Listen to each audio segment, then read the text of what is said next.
UDP. Queria agradecer a presença do deputado Benito Gama, que nos honra, né, com a sua experiência, já com seus 5 mandatos de deputado. Aqui nós temos feito uma tarefa de fazer uma reconstrução do momento histórico que vivemos, de 30 anos da Constituição, de tentar compreender como é que foi formada, as lutas, os valores que guiaram a Constituinte lá em 87 e 88, e tentar fazer um balanço desses 30 anos para onde nós caminhamos. Então, aqui nós temos convidados pessoas que participaram de diversos modos nesse processo de elaboração constitucional, desde parlamentares, de advogados, de militantes políticos em geral, pessoas que, em alguma medida, contribuíram com esse momento. Então, nós gostaríamos que o senhor desse um pouco da sua visão, para começar a nossa conversa, como, especialmente sua experiência no plano do federalismo fiscal, questões que até hoje são candentes no debate político brasileiro, como o Brasil via essas questões de 87 a 88, e a sua experiência pessoal nesse processo também. Muito obrigado, quero agradecer ao IDP e a todos vocês pela oportunidade.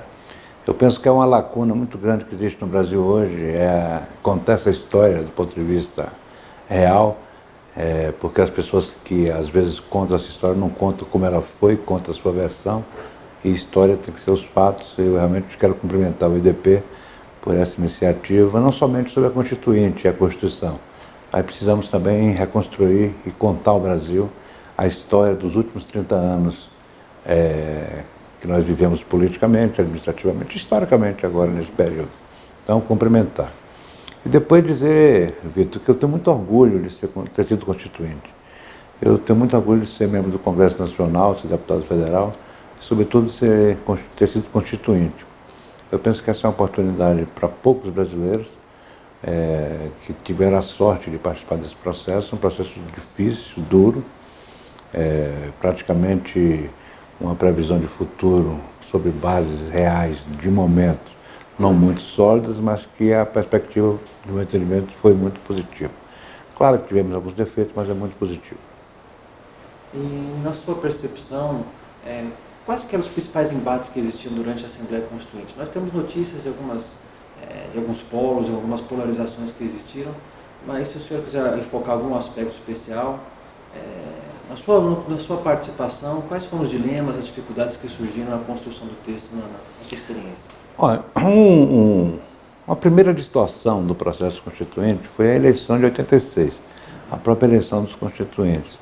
Que ela foi feita e ela realmente aconteceu no rastro do Plano Cruzado, que é evidentemente que o presidente Sarney não fez para fazer eleição, ele fez de boa fé para consertar a economia, e que infelizmente não deu certo na economia, mas o efeito político foi muito forte, tanto que o PMDB na época, o MDB elegeu 26 governadores nesse rastro, e elegeu a maioria da Constituinte.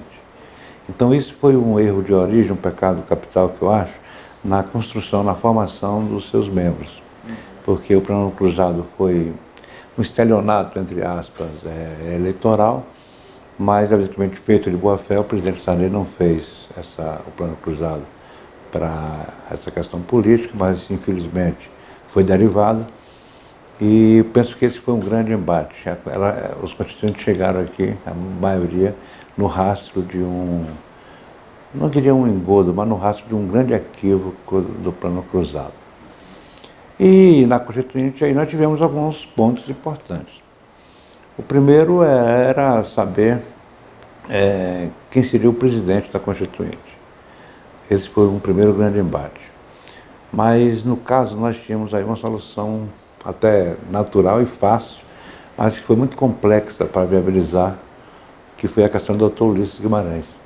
Ele ajudou muito nesse processo, ele ter sido o líder, o presidente da Constituinte, porque ele era o presidente do PMDB, que era o maior partido do Brasil e o majoritário na Constituinte, e era o presidente da Câmara, tanto que ele era um tríplice presidente.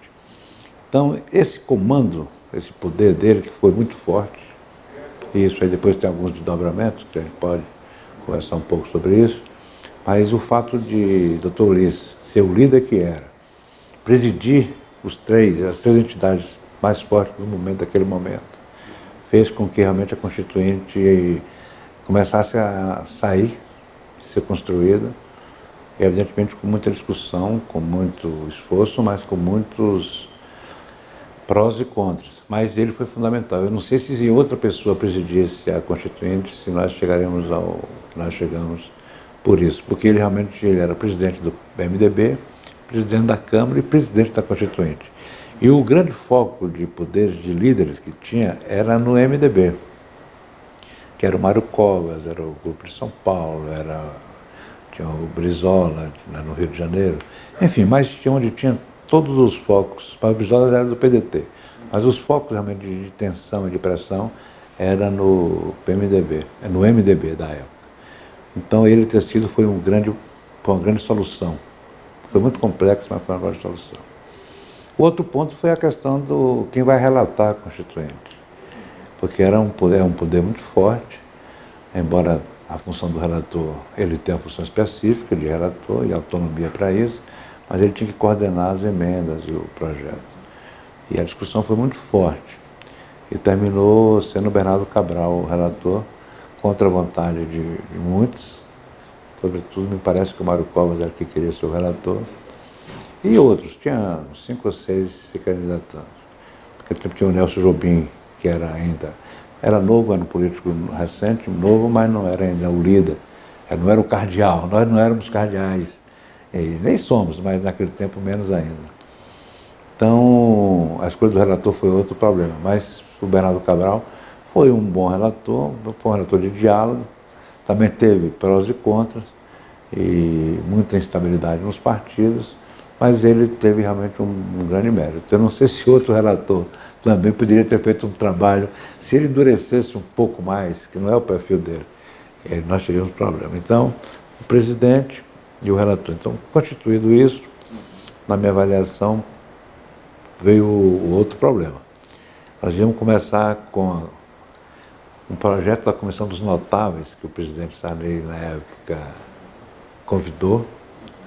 Eram 50, parece que eram 50 notáveis, na área de direito, administrativo, na área social, que se reuniram, parece, em Petrópolis, e se me lembro bem, era o doutor Afonso Arino de Melo Franco que presidiu essa comissão.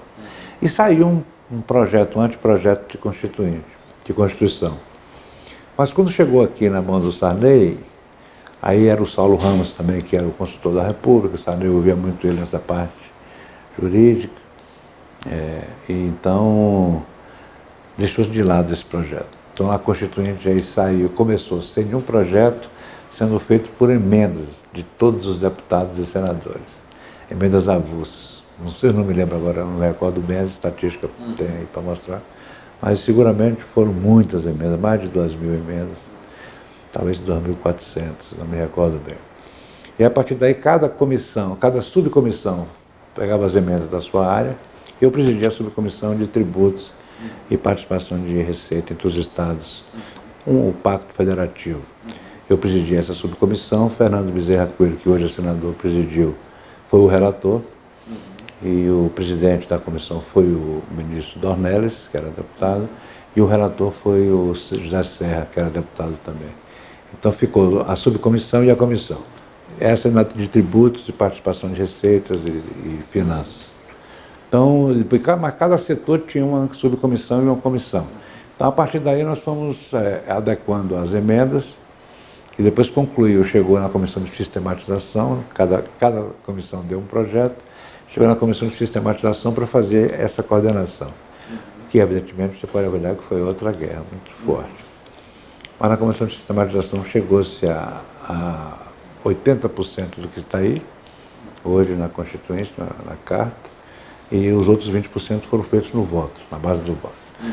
No ganho e perde. E aproveitando esse gancho do senhor presidente da subcomissão de tributação, muito hoje no Brasil, acho que nesses 30 anos, uma das pautas que se discute é o municipalismo, né, o fortalecimento dos municípios. E a Constituição ela fez algo que, pelo menos do ponto de vista do direito comparado, é um pouco inusitado, de levar o município a um ente federativo completamente autônomo, de união e de estados, de uma preocupação grande, sem dúvida, do ponto de vista financeiro. Naquele momento, e se o senhor quiser também trazer já a trajetória desses 30 anos, naquele momento, qual era a visão que você tinha de município como ente federativo, como a Assembleia a Constituinte visualizava as tarefas, o dia a dia, a mudança talvez de perfil do município saindo do regime anterior? Como é que era? Vitor, o Pacto Federativo na Constituinte, quando nós começamos, estava em frangalhos, não existia federação. O Pacto Federativo praticamente não existia. Pelo motivo político que nós estávamos realmente anterior ao processo, que foi o regime de exceção que o Brasil viveu. Então, para se manter aquele controle do regime militar, então o próprio regime, como politicamente, ele centraliza o poder político e o poder econômico e financeiro, e as grandes decisões. Nessa questão aí, colocou estados e municípios assim, numa situação muito difícil. Para você ter uma ideia, os municípios na época participavam, entrou na Constituinte com 5% do fundo de participação dos municípios, era somente 5% do IPI e do imposto de renda. 5%, terminou com 22%, 23%. E os estados também, eram 10%, os estados eram um pouco melhor, 10%, que saiu com 23%, mas os dados exatamente, eu não sei que foi crescendo um pouco também, e mais o IPI, que não participava do fundo de participação, era só o imposto de renda e o IPI, mas depois teve um adicional também do IPI para o fundo de participação, para distribuir com os estados e municípios. Então esse Pacto Federativo estava em frangalho. Isso aí deu uma rearrumação. Foi o que a área econômica do presidente Sarney e o próprio presidente achava que o Brasil ia ficar ingovernável porque ia transferir o dinheiro e o poder da União. O poder não, transferir as finanças da União para os estados, que era o ideal. Você tinha que transferir a parte financeira e transferir também os encargos. Só que o governo não fez a parte dele, o governo não transferiu os encargos. Encargo de saúde, de educação, ele continuou tendo as mesmas despesas e passou para o município. Então, esse Pacto Federativo no Brasil é um pacto que nós temos que enfrentar. Esse é um pacto que nós temos que enfrentar permanentemente, porque as coisas mudam muito. A tributação agora, por exemplo, a tributação da internet é um fator que ele é determinante e ele é muito forte nessa distribuição de rendas públicas, de receitas públicas. Porque onde é que cobra no fato gerador, onde você compra, tá? Agora que nós estamos fazendo alguns ajustes na legislação nacional sobre a área de tributação, e estamos chegando realmente a alguns avanços. Mas é permanente isso. E, do ponto de vista tributário, com os municípios e os estados, que estavam muito fragilizados, como os estados tinham 26 governadores do MDB, então os estados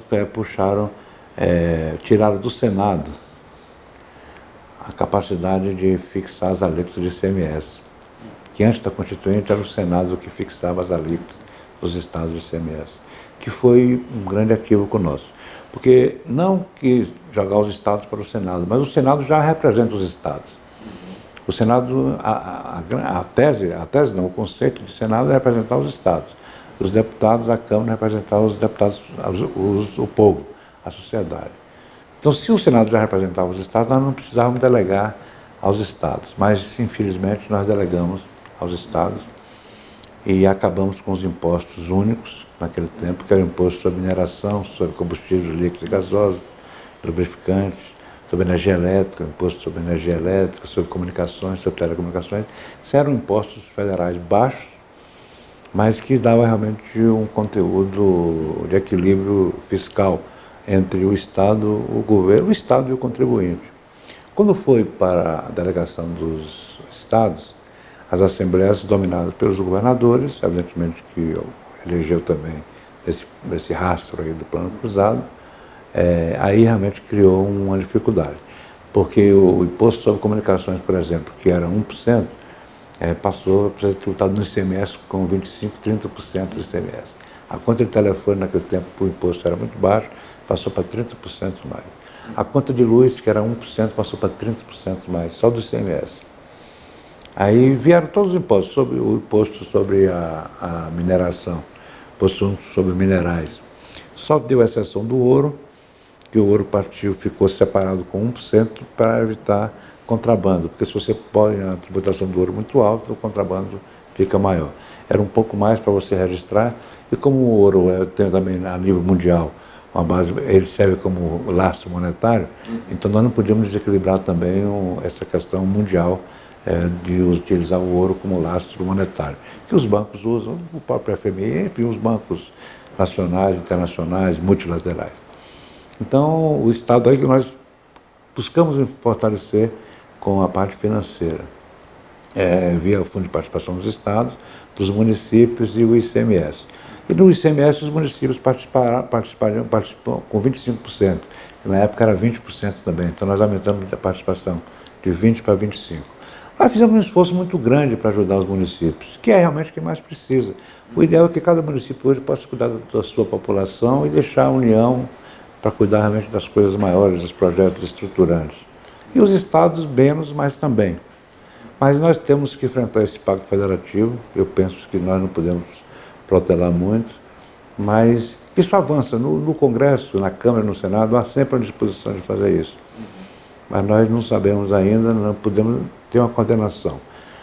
Nos últimos 15 anos isso aí realmente não rodou, não funcionou muito, mas a expectativa é que com essa eleição agora, o presidente que sair legitimado pelo voto direto, ele vai ter condições de fazer uma discussão com bases sólidas de conteúdo, que nós já temos conteúdo para fazer isso, está faltando agora a base política para consolidar essa reforma. É curioso, só mais uma questão sobre o federalismo, que é um tema que está muito na pauta. É muito na pauta, é muito importante, no mundo todo, no mundo todo.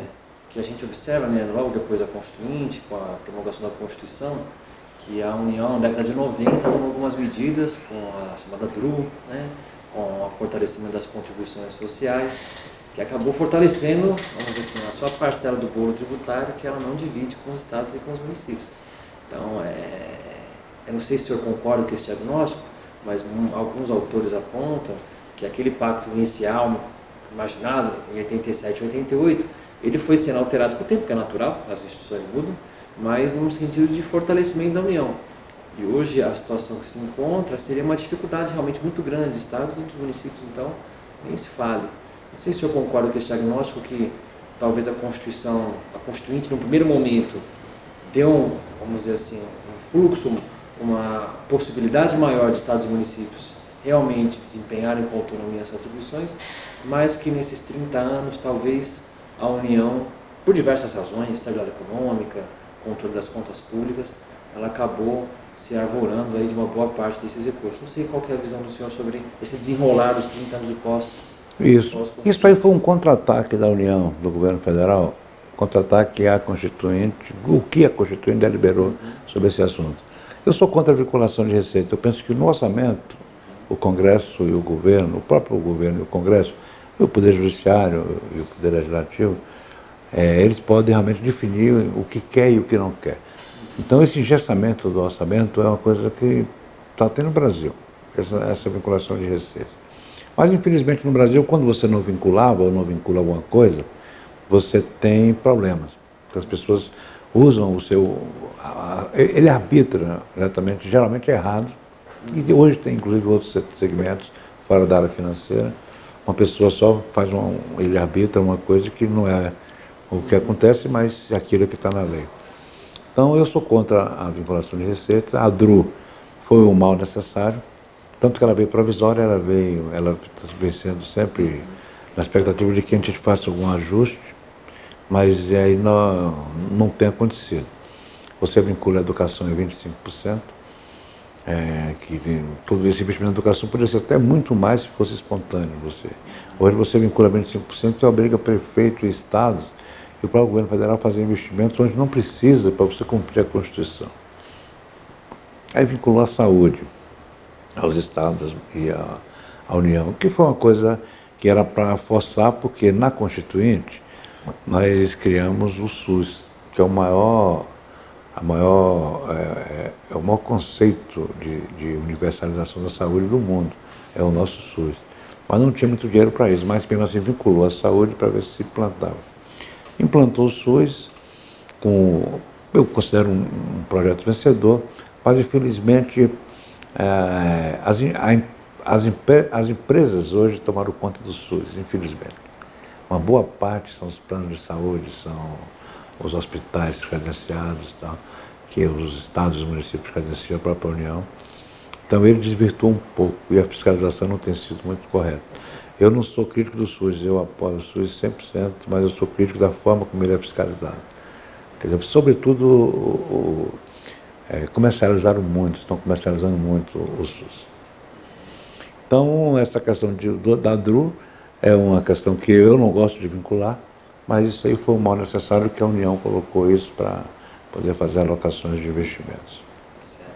Pegando o gancho numa colocação do senhor na fala anterior, queria que o senhor desse a sua visão sobre as instituições democráticas no Brasil hoje. Você comentou um pouco de eleição, nós vamos ter esse ano aqui no Brasil, e durante esses 30 anos de Constituição, do período do regime militar que nós ultrapassamos no passado, como é que o senhor vê a cultura democrática no Brasil? Tem mudado, tem avançado, tem retrocedido? O que o senhor entende como estabilidade das instituições, de troca de regimes políticos, de governos e assim por diante, no Brasil nesse período? Eu considero que foi um avanço. A nossa democracia era jovem ainda, mas nós estamos avançando. Nós fizemos um teste com 5 anos de Constituição. Em 92, nós fizemos o primeiro teste na democracia, que veio da Constituinte, que foi com o impeachment do presidente Collor, na época. Então, era um grande susto de todos, era se a democracia ia resistir àquilo. Nesse teste, nós passamos bem. Então, houve o impeachment, o vice-presidente da República assumiu. Eu acho que ali a Constituinte foi bom, mas o impeachment para a estabilidade democrática, mesmo hoje com alguns percalços, foi um grande momento, que ele realmente consolidou ali. Bem, nós estamos ainda jovens, mas estamos pisando certo, no terreno certo. Ali, na minha avaliação, consolidou. Depois teve a questão do parlamentarismo, do regime de governo, parlamentarismo versus presidencialismo, que nós colocamos um plebiscito para 5 anos. Foi muito pouco. Então, 5 anos é muito pouco tempo para você analisar, testar um projeto de Constituição. Se fosse 10 anos, talvez tivesse sido implantado hoje o nosso regime, não seria hoje o regime misto informal que nós vivemos hoje.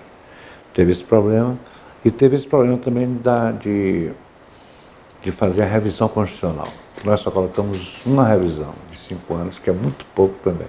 Nessa revisão só aprovamos uma emenda, somente uma emenda. Pouco significativo, inclusive, mas só aprovamos uma. O relator, me parece que na época foi o Nelson Jobim, me parece que foi o ministro Nelson, mas não era por ele, era porque no contexto não deu para você trabalhar. Então, Portugal fez diferente. Portugal foi revisão em 20 anos, 5, 5, 5 e 5. Eu penso que em Portugal foi isso. Eu estive lá em Portugal na época para discutir isso. Então, a democracia, eu penso que nós temos alguns problemas, mas o que está montado está bem. O que nós agora, nós estamos precisando agora enfrentar, e com seriedade, o judiciário, o legislativo e o executivo, é esse conflito entre os 3 poderes. Sobretudo o Poder Judiciário, porque o Poder Judiciário, com a independência que é necessária, que precisa ter, eles precisam realmente ter uma coerência com a legislação existente no país, o ordenamento jurídico do Brasil. Então, hoje, cada juiz, cada ministro pode tomar uma decisão, mesmo contra a lei, mesmo que não esteja escrito na lei, numa simples interpretação, às vezes, e na maioria das vezes singular, você pode fazer uma modificação. Isso cria um problemazinho da convivência, na democracia, e isso realmente cria uma insegurança jurídica. Isso é muito difícil. Mas nada que afete a democracia e nada que se possa conversar. Nós estamos passando no Brasil hoje por uma crise, Vitor, de liderança. O Brasil hoje está precisando não é de leis, é de líderes para fazer o enforcement of the law. Nós estamos precisando de fazer um esforço para cumprir a lei. Nós não estamos precisando... Precisa de algumas leis, claro, porque a sociedade ela é muito dinâmica. Nós estamos precisando hoje de uma convivência mais harmoniosa e tirar um pouquinho, assim, eu diria até de ódio de alguns membros dos poderes, de todos, dos 3 poderes, de um contra o outro. Porque isso não é uma competição necessária e não é uma competição saudável. O Congresso, eu lhe digo que eu sou membro do Congresso, o Congresso não quer atropelar o Judiciário, o Congresso não quer atropelar poder Executivo. Claro, o Congresso tem o seu espaço na Constituição, e cada qual com o seu espaço, você pode tratar disso. Agora, tem coisas na Constituição que nasceu nos últimos anos, realmente coisas assim inexplicáveis, que nós precisamos realmente agora reagir. Porque o problema é a falta de liderança para reagir. Então, você modificar Porque interpretar a Constituição é uma coisa, você mudar a letra da Constituição é outra coisa, em decisões singulares, do próprio Suprema Corte, do próprio Poder Executivo. Enfim, eu penso, mas em síntese, eu penso que a nossa democracia ainda é jovem, mas ela está lastreada porque a própria economia dá uma sustentação à democracia. Quando você tem uma democracia saudável, a economia realmente flui com mais consistência. Tá ótimo. Eu acho que a gente pode caminhar para o nosso encerramento. Eu queria agradecer a sua presença, deputado. A gente tem feito um esforço de tentar, num curto espaço de tempo, de a gente sintetizar as pessoas que participaram, que vivem a nossa Constituição. Aqui em nome do IDP, em nome da casa, eu digo que nós tentamos passar aos nossos alunos, aos nossos convidados, a importância de valorizar esse momento. Nós estamos celebrar essa efeméride aí com muito valor, com muito vigor, porque, como o senhor acabou de comentar, vivemos um momento de crise entre os poderes, que não chega a se talvez ameaçar a democracia, como o senhor colocou, mas que causa algumas questões salientes. Então o IDP tem feito esse esforço de mostrar as origens da nossa Constituição, o caminhar dela, e eu queria agradecer a sua presença e abrir para o seu encerramento, para suas palavras finais, que o senhor quiser. Eu quero cumprimentar o IDP pela iniciativa. Primeiro porque quem participa do processo, como os deputados, senadores, os ministros, juízes, enfim, o presidente da República, é muito importante que dê o seu depoimento. Porque eu respeito muito a academia, muito. Eu penso que na academia é que você forma uma nação. Mas você hoje está, a discussão política no Brasil hoje, ela está sendo feita por membros das faculdades, das universidades, junto dos meios de comunicação. Eles não ouvem os vereadores, os prefeitos, os governadores, os deputados, senadores, eles ouvem os analistas políticos e os cientistas políticos, entre aspas, sobre o que está acontecendo no Brasil. Que eles não vivem isso, eles são da academia e ajuda muito. Eu quero dizer que ajuda muito e precisa participar desse debate. Mas eu penso que excluir um pouco os agentes públicos e agentes políticos desse debate que nós estamos vivendo no Brasil. Os meios de comunicação, esse é um equívoco dos meios de comunicação no Brasil, assim, que eu considero muito forte. Eles deram espaço para outras coisas e abandonou as pessoas, sobretudo os agentes públicos e políticos da discussão. Eles só usam os agentes públicos e políticos para criticar coisas, às vezes, que eles nem conhecem. Nessa cultura muito superficial que existe, infelizmente, hoje no mundo todo. Mas eu quero te dizer que essa é realmente uma iniciativa muito forte, muito boa. Falaremos aqui mais 30 anos sobre a Constituinte, tem os casos, os bastidores, tem a história não escrita e não falada ainda da Constituinte, mas eu quero cumprimentar o IDP, cumprimentar todos vocês, ao Vitor e todo o membro do Conselho Diretivo do Instituto, os alunos, os professores, e dizer realmente que é uma iniciativa que eu fico muito feliz em saber que existe. E quero te dizer, mais uma vez, terminar por onde eu comecei, que eu tive muito orgulho, tenho muito orgulho de ter sido constituinte dessa Constituição que aí está.